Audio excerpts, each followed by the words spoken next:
మనం టమాటా ఎండు చేపల కర్రీ చేయడం చూపిస్తాను ఈరోజు. ఫస్ట్ ఎండు చేపలు క్లీన్ చేసుకోవడానికి వేడి నీళ్ళు పెట్టుకోవాలి. ఇప్పుడు మనం కోయాల్సింది విధానం ప్రధానం కదా. ఎండు చేపలు కట్ చేసుకోవాలి ఇలా.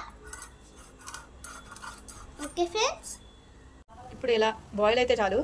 స్టవ్ ఆఫ్ చేసుకొని ఎండు చేపలు వేసేసుకొని ఒక 1 minute రెస్ట్ ఇచ్చేయండి. 1 minute అయిన తర్వాత ఈ వాటర్ అన్నిటిని తీసేయాలి. టమాటా కట్ చేయాలి చూపిస్తుంది. తీసేసి ఇందులో మళ్ళీ కోల్డ్ వాటర్ పోసుకున్నాం. కోల్డ్ వాటర్ పోసుకున్నాం కదా, వీటిని తీసుకొని కొంచెం రబ్ చేస్తే ఈ పైన ఉన్నది పోతుంది. దాన్ని కొంచెం వాటర్ తీసుకొని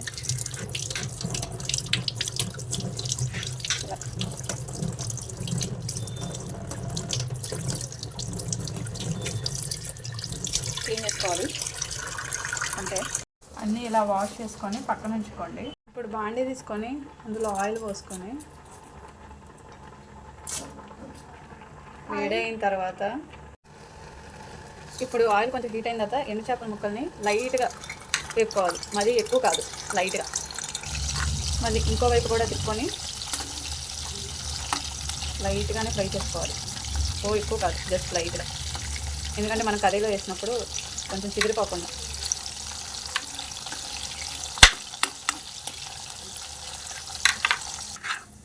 ఇంత లైట్గా ఫ్రై చేసుకొని పక్కన ఉంచుకోవాలి. ఆయిల్లోనే మిర్చి ఆనియన్స్ వేసుకొని మగ్గించుకోవాలి. మగ్గిన తర్వాత ఇందులోనే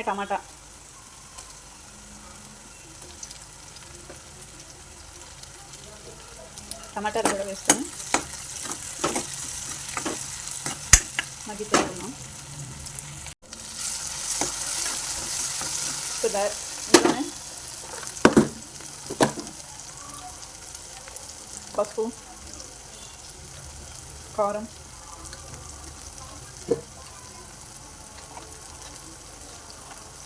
సాల్ట్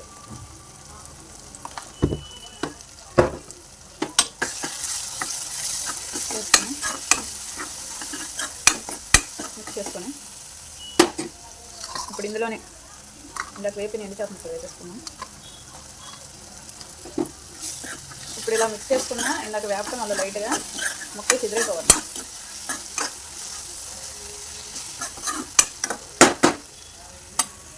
మూత పెట్టేసుకున్నాం. ఇప్పుడు ఒక 1 minute అయిన తర్వాత మిక్స్ చేసుకొని కొంచెం వాటర్ పోసుకున్నాం. ఈ వాటర్ అంతా ఎగిరిపోయే వరకు, అంటే ఇందులోంచి ఆయిల్ పైకి తేలే వరకు ఉంచుకోవాలి. ఆయిల్ తేలినంత లైట్గా కొత్తిమీర వేసుకొని ఒకసారి కలిపేసుకొని స్టవ్ ఆఫ్ చేసుకోవటమే. అంతే, ఎండు చేపల టమాటా కర్రీ రెడీ.